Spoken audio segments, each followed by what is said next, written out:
चला सगळ्यांनी आरतीला चला. चला मॅडम, सगळं छान झालं होतं. चला आता येतो आम्ही. वैदेहीसाठी प्रसाद पाठवून देते मी.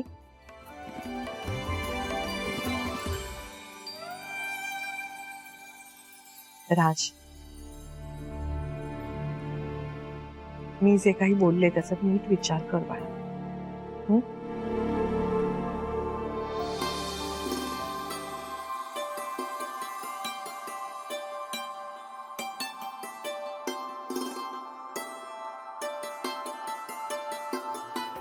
आदित्य येतो. हो. मामा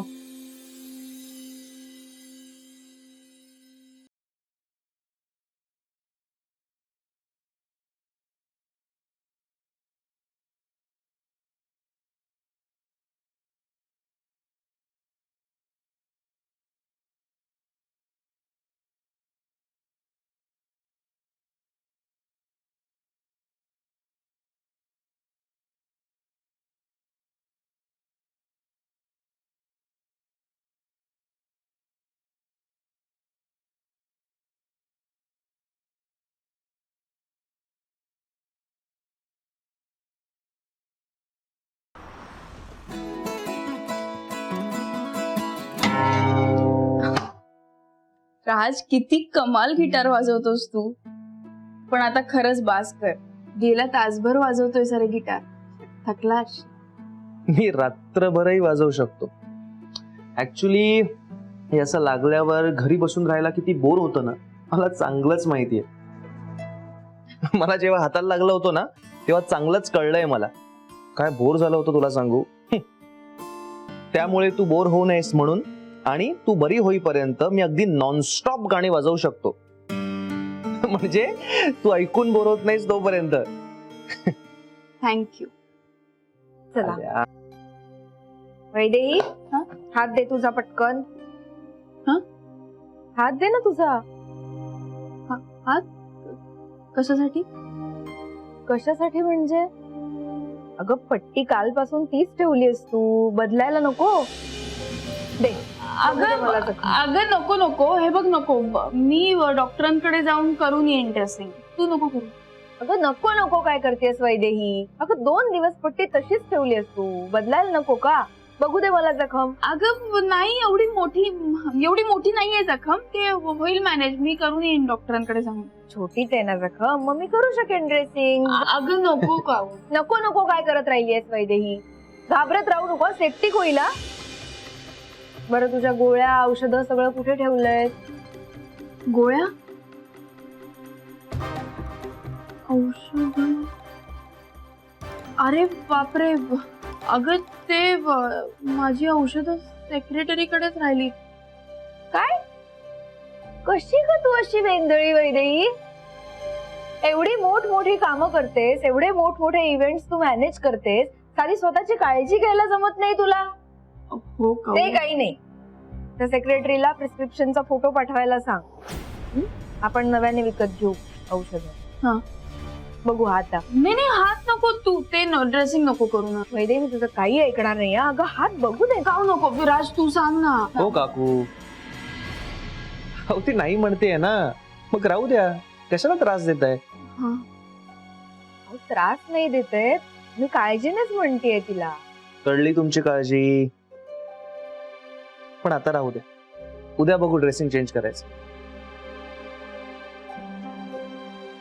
उद्या बदलणार मी पट्टी तुझी. आता जेवण बनवलंय मी, पोटभर जेवून घे.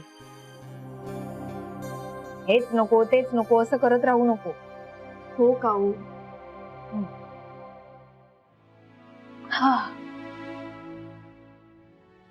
काकू पण ना,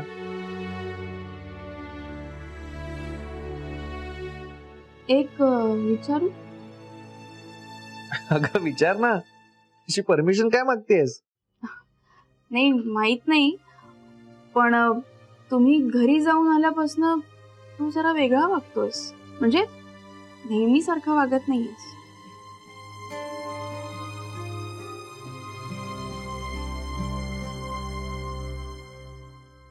काय ना, शिपची दिशा अचानक बदलायची ठरल्यावर कॅप्टनचं जे होतं ना, तसं माझं झालं.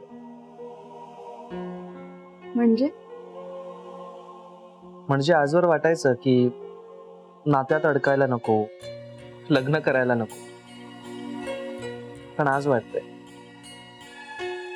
की लग्न करायला हवं. असं अचानक? नाही, अचानक नाही. असंच मनात विचार आला की आपण गेल्यानंतर आपण जे कष्टाने उभं केलंय ते सांभाळणारं कुणीतरी असायला, आणि त्यासाठी आपलं हक्काचं एक नातं असायला. अच्छा, मग कुणाशी करणार आहेस लग्न? बघू, कुणीतरी येईलच राजकुमारी, जी माझ्या नशिबात लिहिलेली असेल. म्हणजे अजून कोणी नाही आलं का आयुष्यात? असं नाही, आयुष्यात बऱ्याच मुली आल्या, पण जोपर्यंत स्वप्नात येत नाही ना, तोपर्यंत कळत नाही की हीच आपली ड्रीम गर्ल आहे. आणि अजून तरी कोणी स्वप्नात आली नाही.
काय म्हणायचं ह्याला?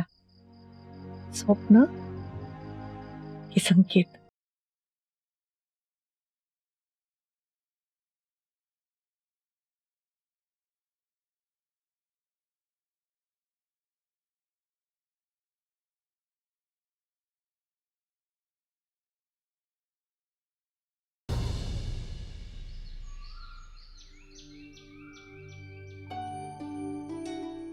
अरे वा, छान झालं.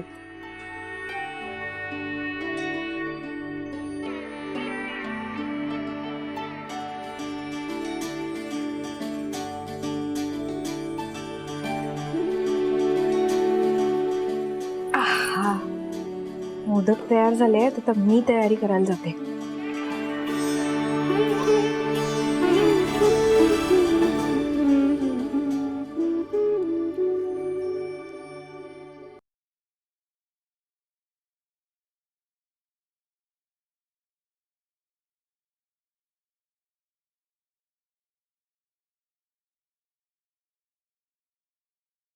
वाव,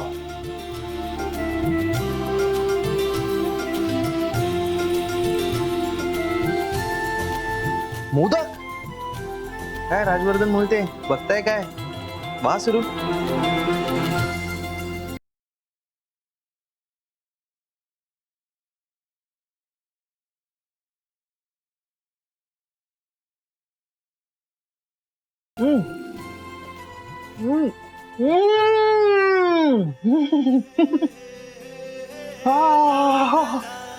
आउटस्टँडिंग आहे, माइंड ब्लोईंग बनवलेत. काय चव आहे काकूंच्या हाताला. काकू, गणपती बाप्पा यांच्या हातचे मोदक खाऊनच प्रसन्न होत असेल. यांना आरती वगैरे करायची काही गरज नाहीये. Mind blowing.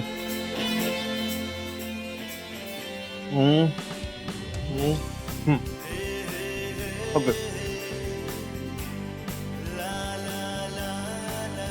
या 2 मोदकांनी पोटही भरणार नाहीये आणि मनही. आणखीन 2 घेतो.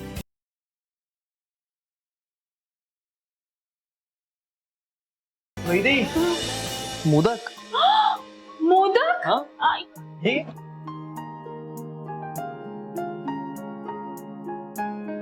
कसे आहेत? वा आउटस्टँडिंग. वा कावळं जमतच यार, खूप कमाल डाऊट, केलं. No doubt.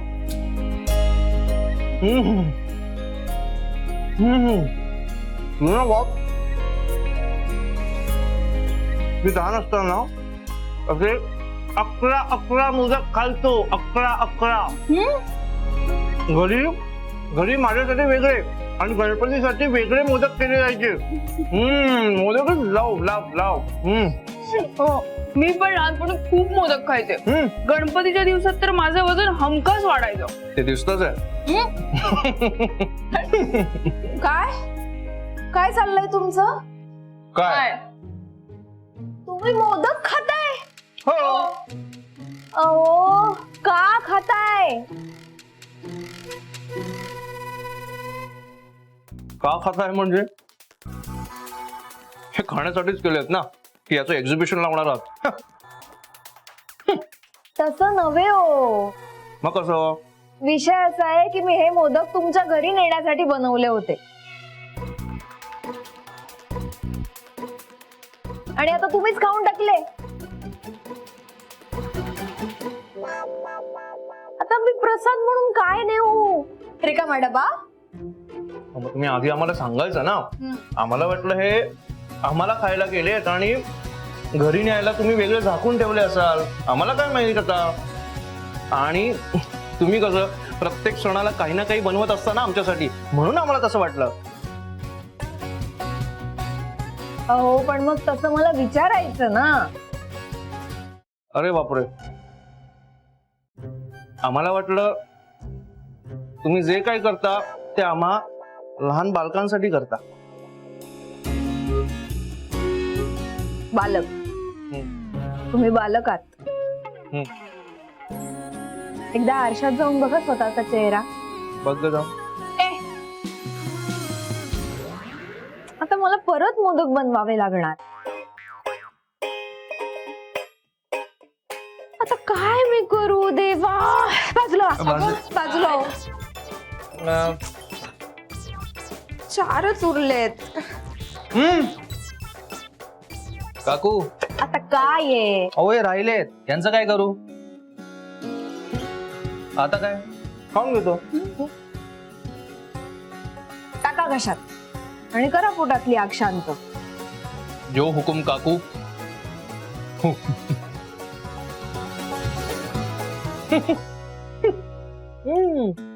काकू एक मिनिट. आता काय आहे?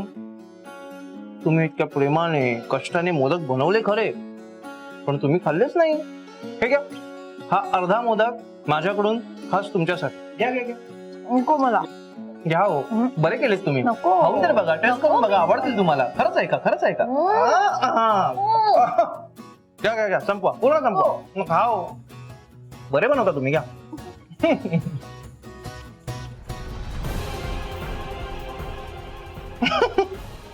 थांबा हो.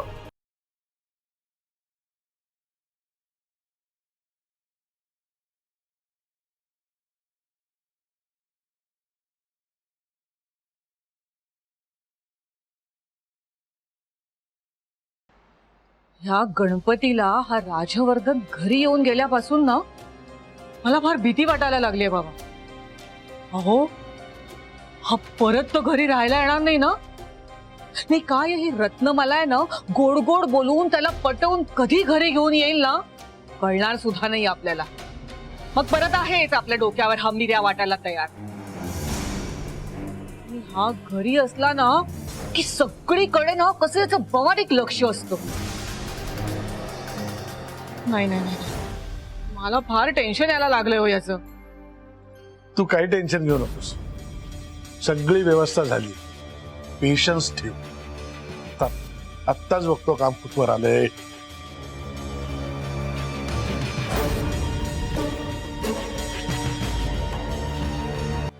तू काही टेन्शन घेऊ नकोस. सगळी व्यवस्था झाली. पेशन्स ठेव. आत्ताच बघतो काम कुठवर आलंय.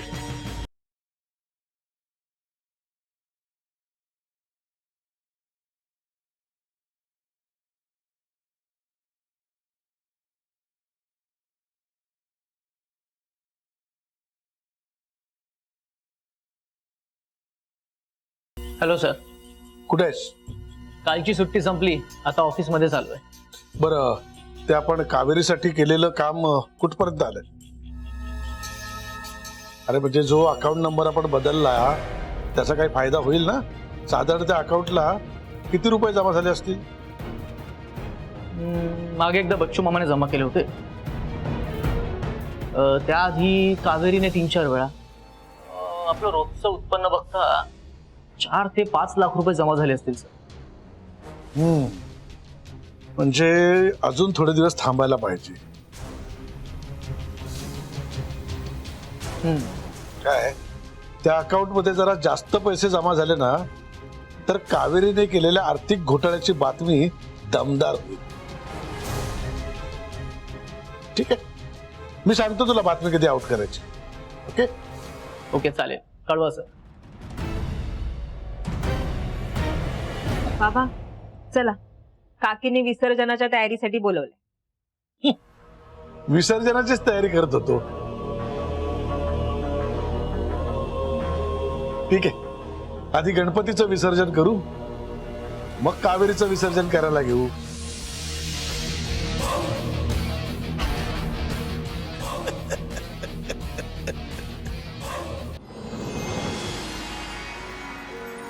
चला काकी, उत्तर पूजेला सुरुवात करूया. नाही परत विसर्जनाला उशीर नको व्हायला ना. नाही हो, थांबूया का जरा वेळ? म्हणजे राज आणि कावेरी येतच असतील ना? निघालेत खरं तर ते घरातनं, एव्हाना पोचायला हवे होते. बर, ते अडकले. अरे उशीर होतोय, चला आपण उत्तर पूजा करून घेऊया ना. हा 5 मिनिटं थांबूयात का? राज आणि कावेरी येतच असतील.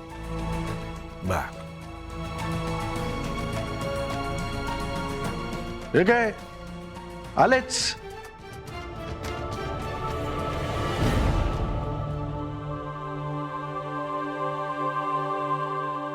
शंभर वर्ष आयुष्य आहे.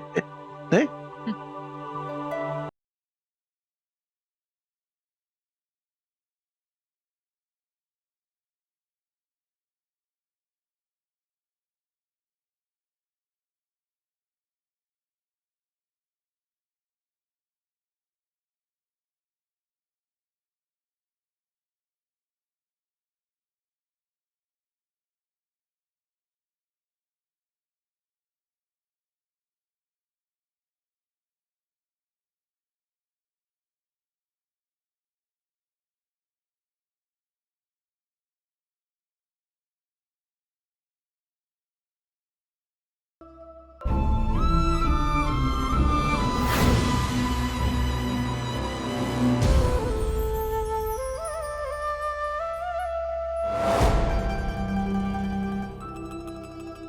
स्वप्नात राजवर्धनच्या होणाऱ्या बायकोला मी अशाच साडीत पाहिलं होतं आणि नेमकी कावेरी तशीच साडी नेसून आलीये. बाप्पा, हा तुझा संकेत तर नसेल ना? कावेरी जर या घरची सून झाली तर मला खूप आनंद होईल.